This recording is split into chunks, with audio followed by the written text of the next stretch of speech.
Hey guys, thanks for joining me today. This is going to be the first in a series of videos that's going to discuss my boat, motor, and all the accessories of my 16-foot John boat that took me 2,405 miles through the Inside Passage. Thanks for checking out Ageless Wanderer. We know you're going to like the channel, so please subscribe now.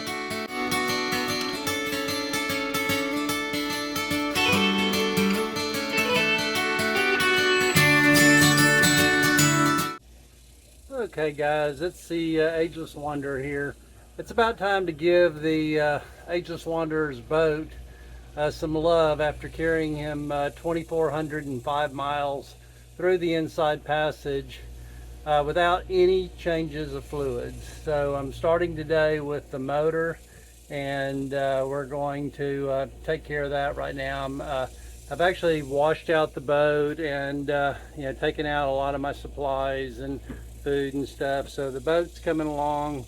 Washed the motor really well. I pulled the cover off and ran some water around the bottom of the engine tray to get all the salt that had built up there, and it was pretty extensive.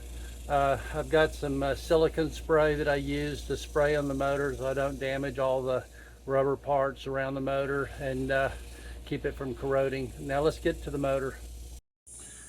When it comes to working on my boat, there's two products that I really feel pretty strongly about. This is a Walmart branded lubricant, SuperTech. What I like about it versus something like WD-40, which is really a water dispersant, not a lubricant, this actually has a oil base to it, so it does actually give you a permanent film. I can't really use it in the motor compartment area because there's so many rubber hoses and insulators and stuff. So what I use there is a silicone lubricant. This is some PB Blaster product. It is by Blaster, but it is a silicone, and it specifically says it's for rubber products, door jams, stuff like that. And it works really good for kind of just giving a good overspray on the under the motor cowl area.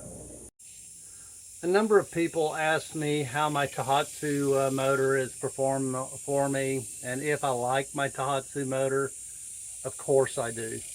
I bet my life on it. I researched it. I think it has the best fuel economy in the industry.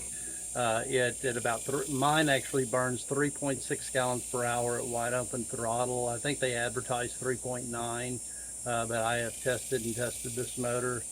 I also like the weight of it at 209 pounds, which it makes it one of the lightest in its class.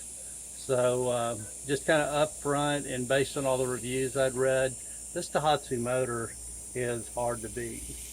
Now, over the last year and a half, have taken this motor on numerous camping trips on rivers in Texas. It's been out on the Gulf. It has taken me to the Arctic over 2,000 miles and then over 2,400 miles through the Inland Passage this year. It has been a trooper. It hasn't missed a beat. I haven't had to do anything to the motor other than just normal service. I do service it regularly with the exception of this last trip where I put 120 hours on it without an oil change, which is horrible. But the lower unit was just clean as a bell. The oil in the motor looked really good. I'm sure since I'd gotten through the break-in period and taken such good care of it, I feel like I probably didn't hurt the thing. I think I'm okay with it. But guys, if you're looking at a motor, I can highly recommend at least the MFS40 because I have a lot of experience, over 300 hours running this motor. It's done a great job. Anytime I take my motor out in salt water, I like to give it a good flush with the flusher and hose, or take it out to the lake and give it a good run. But then in addition to that, I run some salt off by Starbright through it. There are a number of manufacturers that make this stuff. It has some additives in it that help dissolve salt. And then on top of that, it has a polymer that helps coat the inside of your motor to prevent corrosion. I've now set the Starbright applicator to mixture, so it's feeding a mixture of the concentrate and water through my motor. What I did is, so you don't waste any concentrate, you can just turn this little switch on and it'll start the water flowing, then start your motor, and then that'll save concentrate and give you a nice period of flush with the concentrate. It took a couple of minutes, but now you can see most of the concentrate has been washed out of the bowl and has now flowed through the engine. I'm replacing my lower unit lubricant with Startron. It's a product by Starbright. It is a synthetic lubricant, so it'll be slower to break down than the non-synthetics. I don't think it's that big a deal using synthetics in the lower unit, since they tend to run cool being in the water. But I think I found this on sale someplace and just bought a couple of quarts of it to give it a try. I like its nice blue color. It really, I think, would make water incursion into the lower unit stand out as compared to the kind of brown oil versus milky brown oil. I think it would stand out with the blue. So let's go ahead and fill it up. As soon as you see some of the oil coming out the surface, this is the time to go ahead and put your upper plug in. What I always do when I pull my plugs out, I put the upper plug forward toward the boat and the lower plug to the back, because it always seems one of the gaskets sticks to the motor, the other one sticks to the bolt, and I want to make sure that I have a gasket in place. So I'll put the upper one in first. Why? Because if you get that upper one in, when you go to pull your oil pump off of the motor, none of the oil will run out once you've got that in place. It's never happened to me before, but this time the washer off the lower bolt came out with the pump. So I'm going to have to go ahead and pull that lower drain plug out and put this washer here back on there so we get a good seal on the lower unit.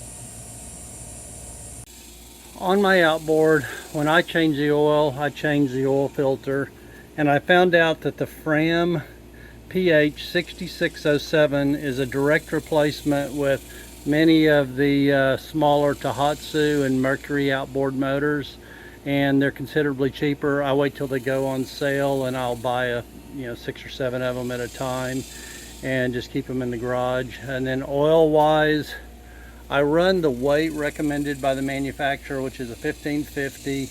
I generally run Mobil 1. Heck, I'll run the Walmart synthetic oil if they've got it on sale. I just make sure that they meet all of the high specs expected of a high-end oil. When you think about it, these water-cooled engines, that are staying under 6,000 RPMs, you're not abusing the oil. So I think a good oil changed relatively often, especially as they're newer, is going to do a great job. If you're going to not use it a long time, you might want to use one of the marine rated oils that somehow deals better with water and humidity. But okay, now it's time to drain the crankcase oil. What I like to do is go ahead and pull the dipstick a little bit to let it vent. Go ahead and the oil fill, go ahead and pull that out, because I like pretty much unrestricted flow for that oil to run out of the crankcase. So get that out of the way. And then I've already loosened the drain bolt, so it's only finger tight. So now I'm going to go ahead and get this to draining. I moved my bucket over just a little bit to make sure it's going to catch it. Okay, that's 120 hours on this oil, which is just not right. You shouldn't put your motor through that kind of punishment, but it was a tough option to drain the oil up in the inside passage. So I've used quality oil. I generally use Mobil 1, and I think it is going to be okay, since this is a motor that isn't in the breaking in process. It has earned its keep, and all of the parts are starting to get nice and smooth out. I like to go ahead once it gets pretty low, raise my motor up a little bit, and then the oil can run down the ventilation plate and still make it into my bowl without making too big a mess. What I'll do now is go ahead and put the plug in finger tight, and then I'm going to raise and lower the motor several times and make sure that all the oil in the engine can drain to the bottom so that we can replace it.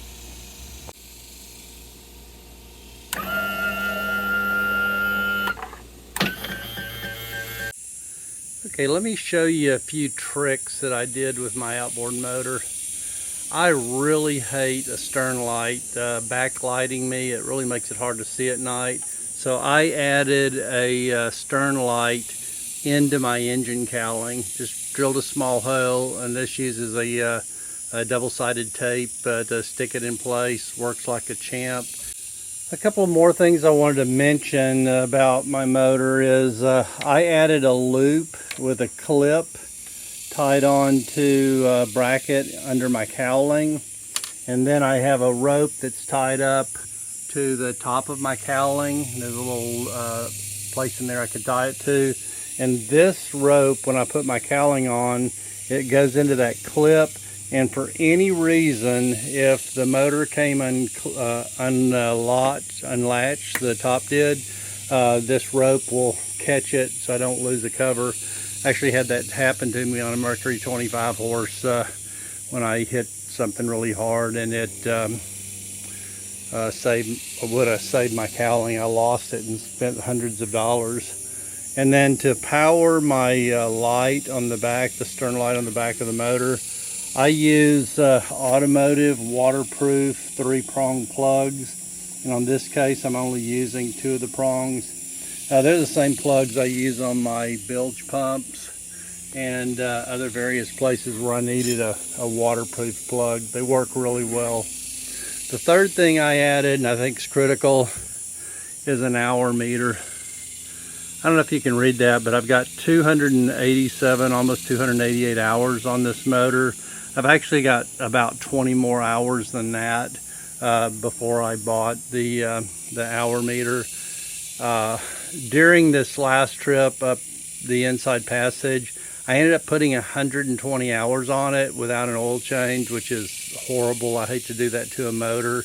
It was just tough to get to a place where I could do an oil change. I used some really good synthetic oil. I'm sure it's okay.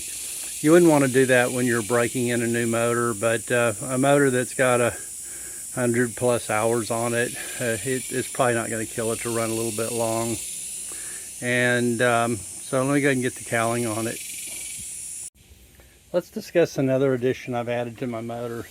I added pad eyes on both sides of the motor, and what they allow me to do is tie a line to the back of my boat, so when I'm trailering and have the motor tilted up, it holds the motor centered while I'm trailering. I think it cuts down wind resistance. I also think it keeps it from wearing on one side or the other when it's flopped over trailering long distances. Hey guys, thanks for hanging in for the whole video. I really do appreciate you following my series of videos of the Ageless Wanderer through the Arctic, through the Inside Passage, and through my trips around Texas. But I just wanted to give you all a chance to get some insight into how I feel about my Tohatsu motor. It's done a great job for me, how I maintain the motor.